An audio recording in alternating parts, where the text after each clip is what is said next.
So in that video that I did the other day, yesterday? It was yesterday. It was just yesterday. Wow, two videos in a row. It's got to be a new record. It's not a new record. Anyway, yesterday I brought up the fact that an uncle of mine passed away, and I wanted to thank everybody for the notes of condolences and the comments and whatnot. But I wanted to, I don't know, just kind of talk about it for a minute, if nothing else, just to sort of honor the guy. The first thing that I would say about it, I hate it when people die and everybody acts like they were this person's best friend, which is really just their way of making the whole thing about them. And I'm not trying to do that here. I'm going to say right off the bat, I wasn't super close to this guy. His name was Ron. I should just get that out there. His name was Ron. He married into the family. He's not like a blood relative or anything, but he married my aunt, and he's been part of the family for, I don't know, a couple of decades now, I guess. He's about 20 years ago. So I've known him for a really long time, but I didn't know him well. We didn't hang out together. I saw him at holidays, and we had some conversations here and there. But he was a very quiet guy. He was a rancher and a firefighter, a volunteer firefighter for my hometown. And no, I don't want to make it sound like I was super close to him. This was a huge personal loss. It's really more of a family thing. I'm feeling for my aunt and my cousins and whatnot. But even though I wasn't super close to Ron, I always really liked him. He didn't have a bad bone in his body. He never had a bad thing to say about anybody. Quiet, but jovial, would joke, had a good sense of humor and all that. But you always hear about these people who get particular conditions, especially certain types of cancer. Pancreatic seems to happen a lot, where it's like they're fine and then they get diagnosed with this and then they're just gone like that. And that's exactly what happened with Ron. I'm not even kidding. 6 weeks ago, apparently, he was fine. And he just wasn't feeling very well for a couple of weeks, so he went to the doctor. And, it was the beginning of June, or at the very end of May, when this happened. He went to the doctor, they ran some tests, diagnosed him with, apparently he had pancreatic and liver cancer, so, it wasn't looking good. The hopes for him long-term survival was not high. I don't think they were ever like, oh yeah, we're going to beat this. I think it was kind of a let's give him as much time as possible kind of thing. So it was never good news once this happened. But they started treating him to, again, just kind of give him some more time. And just before we left on our trip, which was on the 5th, he had a stroke. And I guess this tends to happen a lot. I don't know if it was the cancer or the treatment for the cancer that caused the blood clots that created the stroke, but he had a massive stroke, wound up in the hospital, and he never came home after that. I reached out to my aunt just before we left, because I was in a crunch. I was trying to get like 3 weeks worth of videos out so that we could go on this trip, and I reached out to her and I was like, hey, can I come by? Can I help? Is there anything I can do? Should I come see him? And she was like, no, don't worry about it. Apparently he was, I don't think he ever even got out of bed at that point, but he was able to sit up in bed and that's about it. He apparently had trouble like reading, and strokes, they do all kinds of weird stuff. He had memory issues and all that, but he could still talk at that point, I think. So they kind of became like, well, let's not focus on the cancer right now. Let's just rehabilitate him and get him back on his feet from the stroke. And then apparently, was it while we were gone? Anyway, about a week or so later, he had another series of strokes. Or he had a couple of blood clots that... Anyway, it caused further complications. And at that point, it was like, yeah, let's just make him comfortable. Like, there was no pulling out of this. And,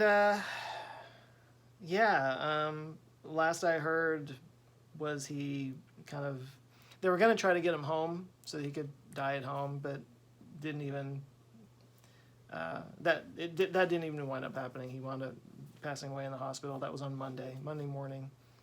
And we were all just kind of sitting around watching and waiting because we knew that it was going to happen soon. But,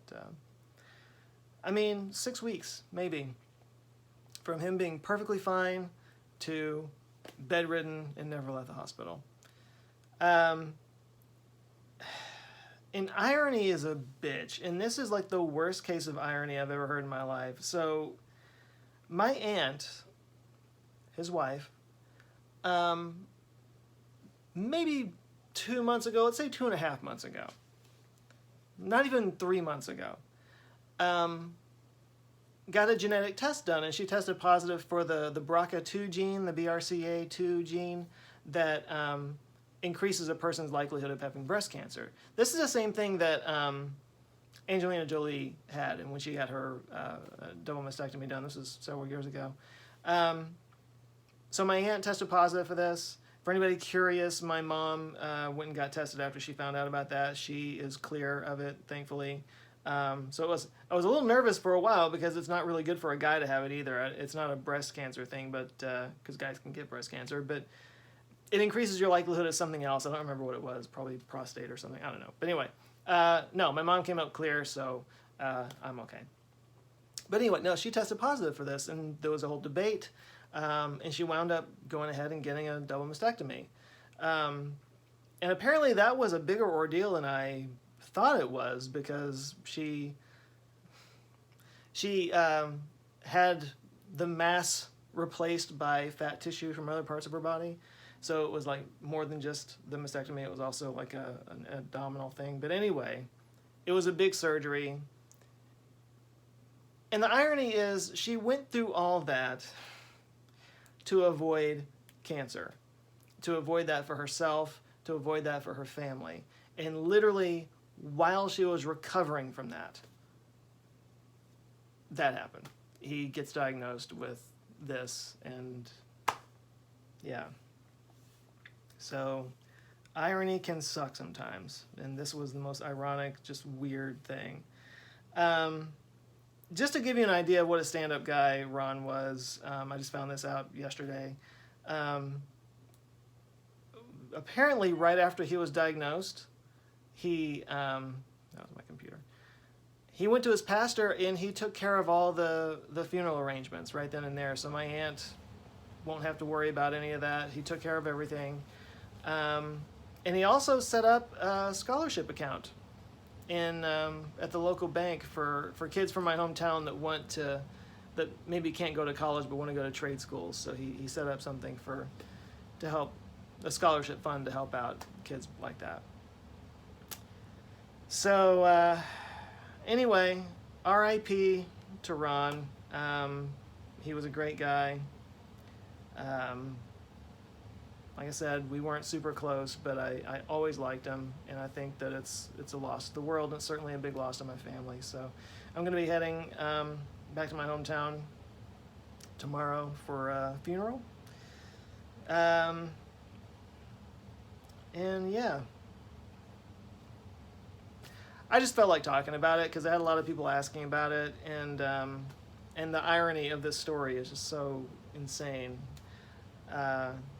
I guess, I don't know, if there's something to take away, go hug somebody you wouldn't normally hug, because these things happen, and they happen so fast, and yeah, you're just never ready for it. But anyway, I appreciate your notes of condolence. I am okay, though. I'm just going to go and be there for my family, and this isn't something that's impacted me in a big way. This isn't a big woe is me, feel sorry for me kind of thing. That's not what this is. But I did want to just kind of put this out there to let you guys know what that was about, and to give a little honor out there for Ron, because he was a good dude. But anyway, I hope you guys are doing better than that. And I don't know, you can talk amongst yourselves about situations that might have been similar to this, but no, takeaway is go hug your mom, go hug your dad, because you never know. But I'll leave it at that. I hope you guys are doing well, and no, I will do a video about the trip to Greece and all the stuff on that a little bit later. But this one was about Ron. Anyway, I'll talk to you soon. You guys have a good one. Later.